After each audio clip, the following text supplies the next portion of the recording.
I started as an intern under the Family School Partnership Program, FSP. I loved it. I loved the chance to get to work with the parents, with the students on a regular basis. From students who are getting better grades and are super excited to tell everyone about it, or it's parents who get to see their kids in places that they would have never even thought of before. So on a regular basis, we do the small stuff of checking attendance, contacting the parents if anything goes wrong, and on a more long term, we help parents with parent-teacher conferences, school registration, and so on. The two predominant groups that we serve are Rohingya students and Afghan students, but we also serve students from places like Syria, South Sudan, a lot of primarily Southeast Asia, as well as the Middle East.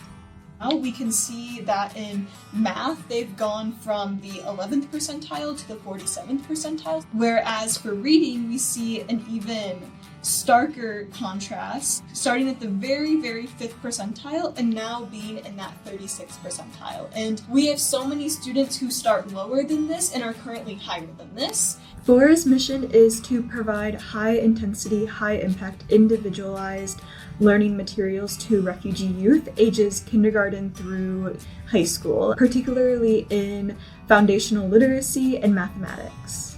On a daily basis, we provide individualized tutoring with one volunteer tutor, which FORA trains based off of our learning curriculum and the different resources that we use. We have a Model UN program where a volunteer comes in and works with the students on speech and debate skills, as well as our VEX robotics program, which is very popular with our students, where they are able to build, develop, and compete with the robots that they created. What I hope for FORA is that we can continue providing a place for students where they can feel like they can not only express themselves at FORA, but express themselves in society.